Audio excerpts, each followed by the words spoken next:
What's up guys, and welcome back to Pop Beat Breakdowns. Now in the past week I have been listening to Miley Cyrus's new album, and there's a couple of songs that stuck out on there in particular, mainly because I'm such a big fan of synthwave and that more retro 80s sound of production. You could even say disco. So what I wanted to do in today's video was break down a type beat that I recently made for my beat catalog. It is a Miley Cyrus River type beat, which categorizes into the disco slash synthwave genre. So what I'm going to do is I'm going to break down and show you how I made this beat. If you are new to this channel, by the way, I just want to quickly talk to you for 1 second. I really highly suggest that if you like this sort of content, you hit that subscribe button right now and subscribe to the channel to be notified of any types of videos which are uploaded like this. The whole reason why I got into making these types of videos in the first place is, as someone who did the academic route of producing, I actually found it was better to learn production from watching other music producers break down their own productions, take inspiration from the techniques that they use and apply it to my own work in the original way to better my skills as a producer. It worked for me and I'm hoping it works for you as well. With that mandatory out of the way, let's not waste any more time and let's get into Logic and let's break down this beat.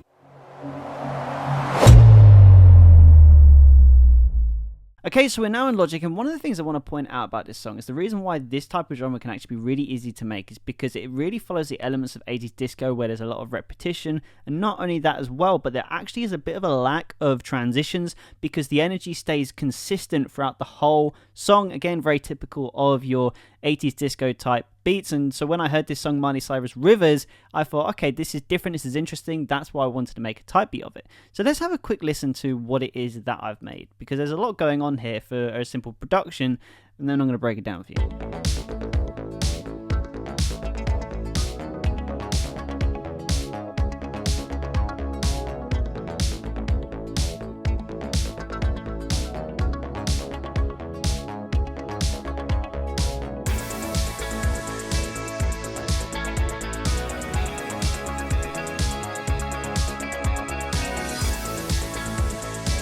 Okay, you get the idea. So where we're going to start today is I started with the drums. One of the things that I say to everyone who watches these videos, so if you are not someone who has seen my videos before, what you might want to know is that the order that everything is down here is the order that I've added everything, because I find it's the best way to show you guys how I build a production. That could be one of the hardest things. So we're starting with the drums today. So we're using Logic, and we have a drum machine designer which I've opened, which you can find in the presets of electronic drum kits, and you can go and access the empty drum kit here. And I've got the analog circuits kick 1, I've got the analog circuit snare, and I've got the tight trap hi-hat today. And I've created this very simple disco-y drum beat, which sounds like this. Now, in terms of the EQing, there is a little bit that I've done for this. Because we are going for a very retro sound, I've actually incredibly aggressively increased the mid of the drum. Something that sometimes we'll be normally looking to take out, I've added because we want that saturated sound. And I've also done a little bit of boost on the low end for the kick and a little bit of high for the snap in the snare drum. But that's how we got it. And individually on the kick, you can see there's a big boost in the low end and the high end. That's to sort of create that punch, and then again that is the sort of snap in the high end in the kick, so you can really hear it cut through in the mix.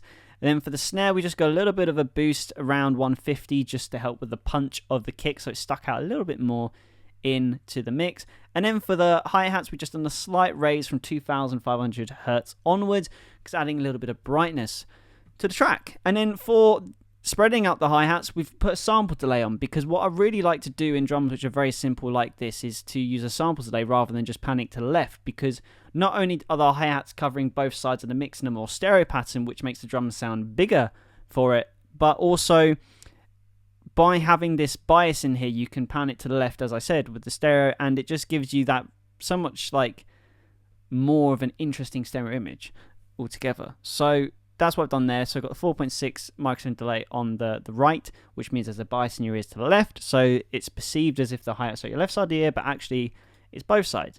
So that's the drums. Very simple, very easily done. And we moved on to the bass next, because the bass is a little bit more interesting. There's a little bit more going on here, and I've done a lot of stacking of elements to get the sound that I wanted. There's 2 different basses actually here, which is very unusual for especially the kind of music that you normally make, to have 2 different bass lines in one song. But stay with me, because it does make sense. So firstly, we have the muted bass, which is in the retro synth.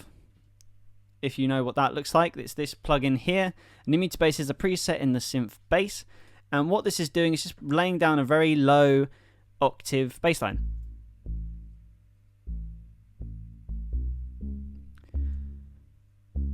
Very low, but subtle. Now, the reason why I've done this is because there's a lot more of a brighter bass melody line that I've implemented here. Now, to get this sound that I wanted to, I've actually combined the punchy electro and the 80s FM bass attack. The punchy electro is, again, a retro synth preset, and the FM bass attack is the, if you go into the preset library, the bass, it's literally near the top. And this is the other bass I've come up with.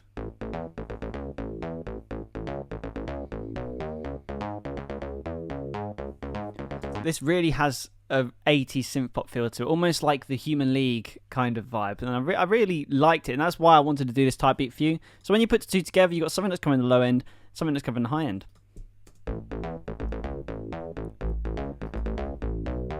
Let's add the instruments in. So we've already got a good vibe for the song, and the reason, again, why I did the bass and the drums together is because you're building up the rhythm section. That sometimes makes it a lot easier to do. Now, next we move on to the guitars, and the guitars, unfortunately, is the only thing I don't think that's Logic. It is Kontakt, using one of my favourite guitar software instruments, the Electric Mint. Firstly, we've got some muted guitar in here to add a little bit more of a funk to the track.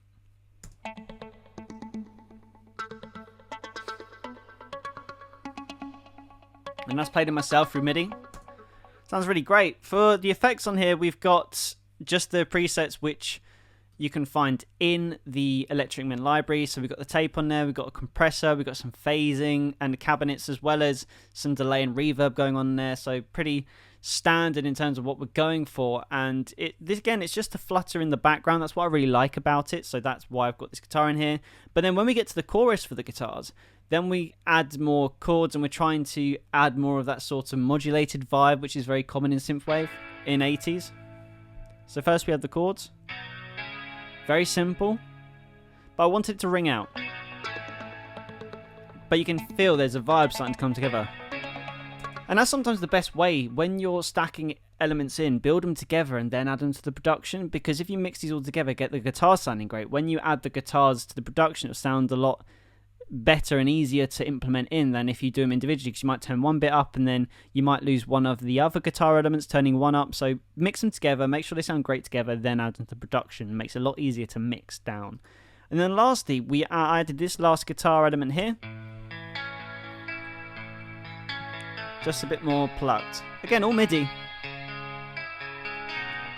When you put it all together, a little bit of atmosphere starting to build. So when you add it with this,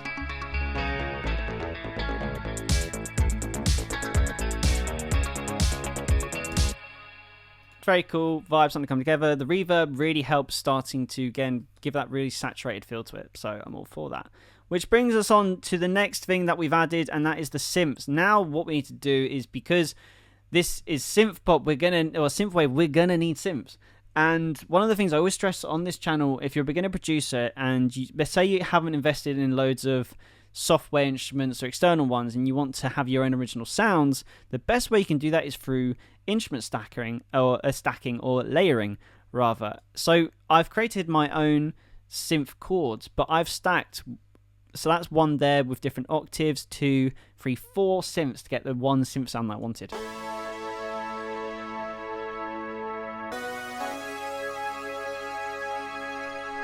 If you listen to these all individually, you'll notice that all separately they don't sound good, but when you put them together, all of a sudden you've got something you want. So this 80s fizz synth, 80s piano, 80s starlight. You hear it by themselves, they're completely different sounds, but all of them are bringing something to the table to get to the sound we want. So when you put them all together, you get the sound that you want. And to create a little bit more development in the second half of the chorus, because I am thinking about this point that there will be a vocalist doing something in the first half. In the second half, then we might want to add a development to these synths. I've got the Massive Source, which is my favourite synth in Logic, by the way. It's in the classics, you can find it, and it just sounds great for this kind of music. So when you put it all together, now in terms of the mixing, the only thing that I've added, which is in the preset, is the ROM reverb. This is by Native Instruments, so you can use, reverbs like Space Designer or Chromaverb to basically get what is a 4.8 second reverb, which is 38.5% wet. So 38.5% of the reverb signal is going through. So it's very easy to do. Just so don't worry if you don't have that plugin, because you could do the exact same thing with other reverbs. And then in the actual output, then I've added a chorus effect, not only to add that modulation, but to push the synths out to the side of the mix. So when the vocalist comes to sing in, the synths aren't overcrowding the mix, and we've got a little bit more of a stereo spread going on. So that is why I've done that. And then the last thing that I've really added is the pads next, because it's really important to have some sort of atmosphere, and the pads is where that is. So we've got a mixture here. First thing you can hear is my dark swell pads, and that is from the Retro Synth preset. I love using it for synth pop type beats because it has a real nice warmth to it. So you can see I've just recorded one lot of chords in and I've done it an octave down, so that's how it is. And again, we've got chorus on to spread to the sides of the mix. And then I've experimented. I've just added 2 rhythmic pads from Logic. I've got the bright plucked string and the metallic fireflies, which can both be found in the presets of the rhythmic pads library on Logic. And it's just to create something different, a little texture. It's pretty cool. And lastly then, as you know I like to go into Splice to sample my sort of transitions, so to speak. And because this is lacking in transitions, there needs to be some sort of stamps every so often to let the listener know that we're in a new section. So I added some white noise in and a reverse crash, just to add something more interesting to the production, because it is very repetitive. But when you put that all together, that's literally the whole production all together. It's something that's very easy to put together, and that's why I always think this sort of genre is very good for beginner producers to practice layering and experimenting with creating your own sounds, because you can create something that sounds really cool with, as you can see here, just a lot of just structuring in a certain way, because this is the best way to get an understanding of basic structuring of songs just from building these types of music. So when you put it all together at the end, you have a Miley Cyrus river type beat. And let's play it once more and have one more listen.